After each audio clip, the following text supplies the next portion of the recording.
Meanwhile, Democrats and Republicans remain locked in a dispute over funding and health insurance subsidies with no resolution in sight. As the stalemate drags on, Senate Republicans are under increasing pressure to adjust the rule to pass a funding resolution, though Democrats have vowed to block the measure. The shutdown is continuing to cripple essential services, and its effects are being felt across the nation. Now for this discussion, we welcome Rupinder Sachdev. He's an international affairs expert, joins us live from New Delhi. Thank you very much for joining us again. Good to see you. Now, looking at this news, what's going on with U.S. government? Has partisanship made this government ungovernable? And what do you think about what should U.S. government prioritize now? Well, not the U.S. government, but the U.S. politicians must prioritize now to, come to a mutual agreement. Because it's when the politicians come together, that is the U.S. Congress comes together, releases the budget, that the U.S. government can function, right? The money is allocated to the various arms of the U.S. government. Yes. Now, so the thing which has to be done is that the Republicans and Democrats have to sit down and hammer out a bill on which they are both absolutely tooth and nail opposed to each other. Also, in some ways, it gives, President Trump. Now, why is this all happening? Other than, of course, the issue of the spending limits, the health insurance limits, and such. This gives Donald Trump, I think, also a chance to lay off some federal employees down the line.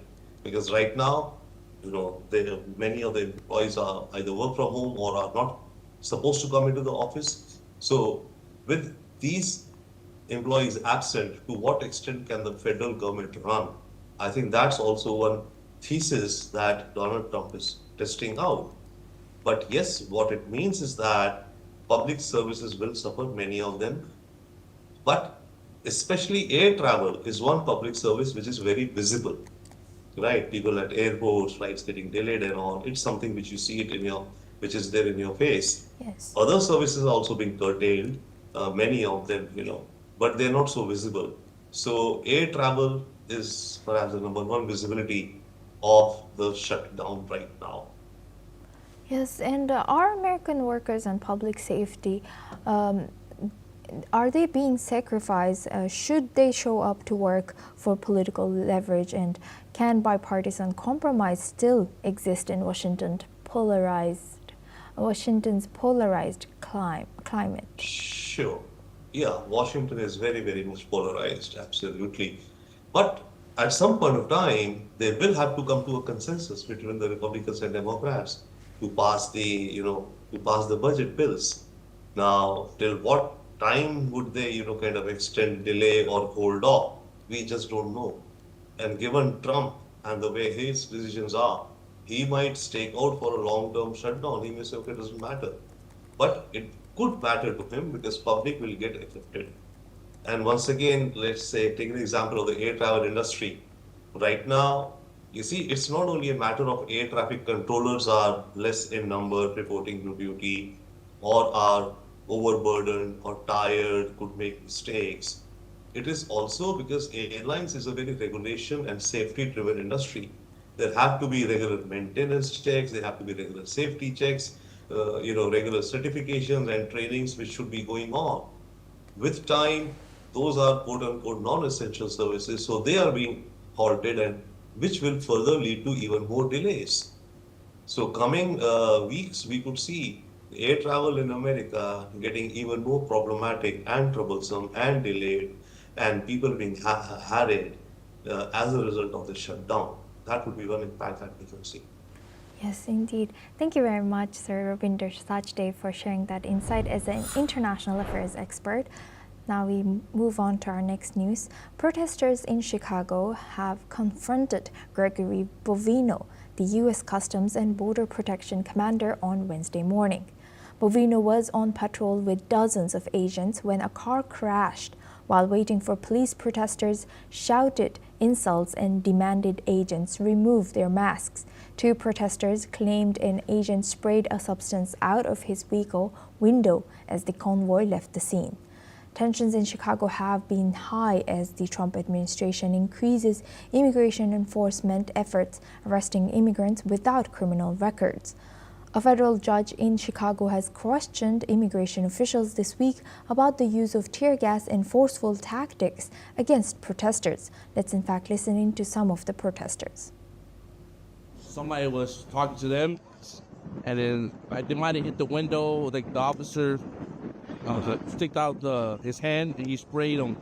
So obviously the wind kind of got it towards my face. So shit. Way they shot it out the window, and then with the wind it just came towards us. And I saw when they sprayed, so I turned around. Now we stay in the region. U.S. President Donald Trump has stated that his administration has the legal authority to strike vessels near Venezuela suspected of transporting drugs, but may seek congressional approval if land targets are involved. Speaking from the Oval Office, Trump has emphasized that the U.S. is totally prepared to target drug traffickers by land and could approach Congress for formal approval. He has also warned of serious action against Colombia over its role in the narcotics trade. Let's listen in. And drug usage is way down, and drug usage coming from the sea, they call it ocean drugs, a little term that they use, the ocean drugs, is very close to non-existent right now. I wouldn't want to be in one of those boats heading away, you know, they're driving happily to destroy the lives of people, and they end up, that's the end of them. So the ocean drugs and the sea drugs, drugs by sea they call it also, that's almost down to nothing, as you can imagine. So they continue to come in by land at a little bit less because they see something is going to happen. They don't like it. They see something, and they're right. Something very serious is going to happen. Meanwhile, Colombian President Gustavo Petro has announced plans to take legal action in U.S. courts. Petro's response came after President Donald Trump called him a bad guy and threatened very serious action against Colombia over its role in the global drug trade. Petro has vowed to defend himself in U.S. courts, accusing high-ranking U.S. officials of making slanderous claims. Trump had earlier suspended all U.S. payments to Colombia, citing its insufficient efforts to combat drug trafficking. The U.S. president had also labeled Petro a drug trafficking leader and threatened to raise tariffs on the South American nation. This follows Trump's decision in mid-September to decertify Colombia's counter-narcotics efforts, accusing the country of failing to meet its obligations. Now we welcome back our guest, Ravinder Sachdev. He's an international affairs expert, joins us live from New Delhi. Thank you very much for staying with us. Now, how might this President Trump's use of military strikes in international water affect U.S.-Colombia diplomatic relations and also regional stability within Latin America? Thank you. I think on both the counts, we are headed for some uncertain and turbulent times ahead. One is America-Colombia relationship is headed into turbulent waters, I would say, literally, and the maritime areas of the Caribbean also both are. It depends to what extent and what Colombia can do, due to which Trump can, let's say Trump can move back or move backwards or step back rather than escalating the matters. We do not know. I think one other dynamic which is playing out, see, traditionally Colombia and America have been allied.